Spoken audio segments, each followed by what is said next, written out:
Hello, எல்லாருக்கும் வணக்கம். இப்போ இந்த வீடியோவில் பார்க்கும்போது பாசிட்டிவ் vocabulary என்னென்னு நம்ம டீட்டெயிலாக பார்க்க போகிறோம்.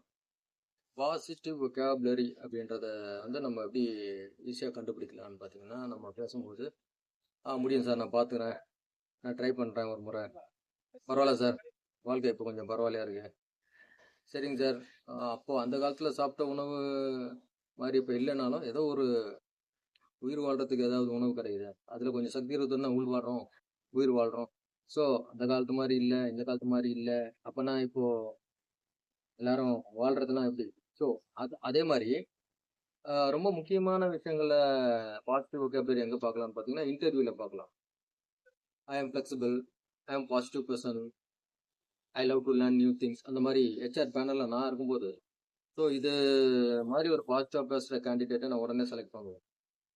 ஏன்னா இந்த பையன் வந்து பாசிட்டிவாக இருக்கான், சொல்கிற வேலையை கொஞ்சம் கவனிச்சு செய்வான்.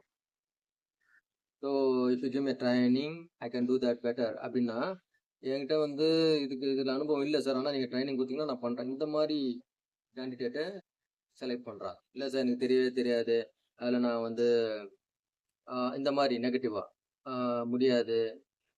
ஸோ இந்த மாதிரி வாக்கியங்கள்லாம் உங்களை வந்து செகண்டில் தான் வைப்பான், அதாவது ஷார்ட் லிஸ்ட் பண்ணி ஓரம் வைப்பாங்க. ஸோ இப்போ நான் எதுக்கு இந்த பாசிட்டிவ் vocabulary நான் ஏன் கொண்டு வரேன், அப்படி ஏன் ரொம்ப இம்பார்ட்டண்ட்டாக நான் கொடுக்குறேன்னு பார்த்தீங்கன்னா, ரொம்ப ஈஸியாக நம்ம கையில் நம்ம பயன்படுத்தக்கூடியது வார்த்தைகள். இந்த வார்த்தைகளை நம்ம கூர்மையாக கவனித்து நம்ம வந்து இந்த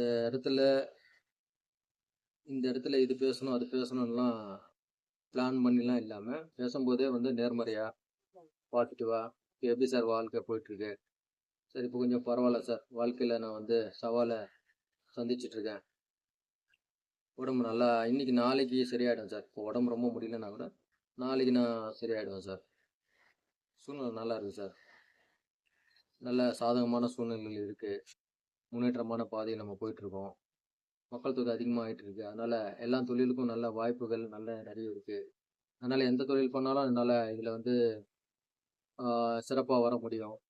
அந்த மாதிரி ஒரு பாசிட்டிவான விஷயங்கள். இந்த வந்து ஊரில் பிறந்திருக்கணும்.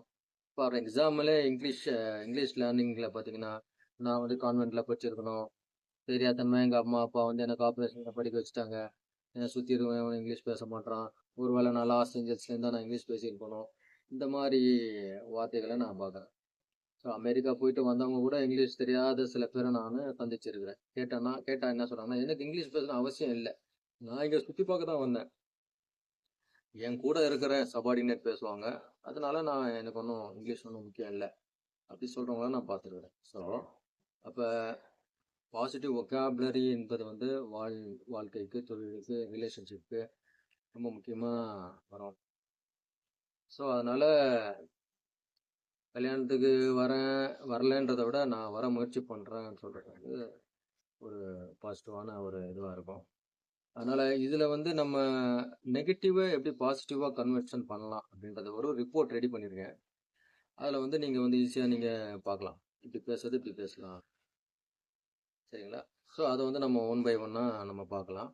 இப்போ நான் உங்களுக்கு என்ன சொல்ல வரேன்னா, நீங்கள் பேசுகிற பாசிட்டிவான வாக்கியங்கள் எப்போன்னு பார்த்து யோசித்து பாருங்கள். ரொம்ப முக்கியமான தருணத்தில் மட்டும்தான் பாசிட்டிவாக பேசுவீங்க.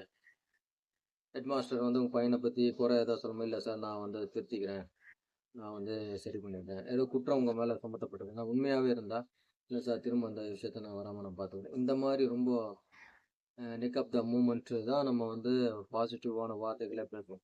ஏன் அதை நம்ம தொடர்ந்து பேசக்கூடாது? என்னுடைய வாழ்க்கையை வந்து மாறினதுக்கு காரணமாக பாசிட்டிவ் vocabulary தான். 2000 முன்னாடி என்னோட பேசின லாங்குவேஜும் இப்போ நான் பேசுகிற ஒரு பாசிட்டிவ் vocabulary ரொம்ப நல்லா சேஞ்சஸ் இருக்குது. நீங்கள் வாங்க, நான் உங்களை என்னுடைய ட்ரைனிங்கில் நான் உங்களுக்கு எவ்வளோ பெஸ்ட்டாக கொடுக்க முடியுமோ கொடுத்து உங்களை நான் வந்து முயற்சி பண்ணுறேன். நீங்கள் எனக்கு கொடுக்க வேண்டியதில் உங்கள் கவனமும், அதாவது உங்களுக்கு முயற்சி பண்ணக்கூடிய ஒரு அட்டெம்ப்ட் ஸ்கில்ஸ் மட்டும்தான் அப்படின்னு நான் சொல்லும்போது அவங்க வந்து என்னுடைய வகுப்பில் சேர்றதை நான் பார்க்குறேன்.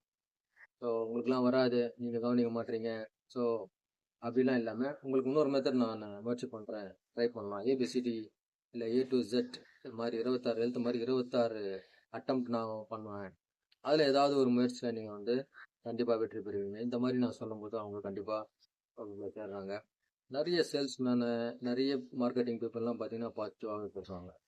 ஸோ அவங்க சேல்ஸ் பண்ணுறதுக்காக நம்ம பேச போகிற இப்போ பாசிட்டிவ் வொக்காபுலரி நம்மளுடைய உடம்புல ஒரு நோய் வராமலும், நமக்கு தேவையான பணத்தை நம்ம ஈர்க்கவும், நமக்கு தேவையான நல்ல ரிலேஷன்ஷிப் கிடைக்கவும், நமக்கு தேவையான நல்ல ஒரு சூழ்நிலையை உருவாக்கும் தான் நம்ம வந்து இப்போ பாசிட்டிவ் வொக்காபுலரியை நம்ம கூர்ந்து பார்க்க போகிறோம். எனக்கு ஒரு மேல் அதிகாரி ஒருத்தர் சொன்னார், ப்ராப்ளம் தானே சொல்கிறாரு, பிரச்சனை தான் சொல்லணும், அதை எப்படி நீங்கள் வந்து சவால்னு சொல்ல போறீங்க? அப்பேற்பட்ட ஒரு நிலையில மேல் உதட்டுல மட்டும் ப்ராப்ளம் சொல்லிட்டு ஆழ் மனதுல நம்ம சவாலை சந்திக்கிற மனசுல நம்ம சொல்லிக்கலாம்.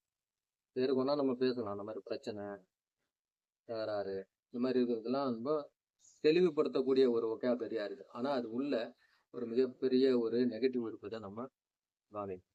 சரி, அடுத்த part 2 positive vocabulary with content, அதை எப்படி பண்ணலாம்னு சொல்லிட்டு நான் உங்களுக்கு ஒரு ரிப்போர்ட் டெஸ்ட் நான் கொண்டு வரேன். So Harishankar Ranganathan, intuition inspire and MQR mind. நீங்கள் இதை தொடர்ந்து பார்த்து பலனடைய விரும்புனீங்கன்னா சப்ஸ்கிரைப் பண்ணுங்கள், ஃப்ரெண்ட்ஸுக்கு ரெக்கமெண்ட் பண்ணுங்கள், ஷேர் பண்ணுங்கள், பெல் பட்டன் கிளிக் பண்ணுங்கள், லைக் பண்ணுங்கள், கமெண்ட் பண்ணுங்கள். See you next. Thank you.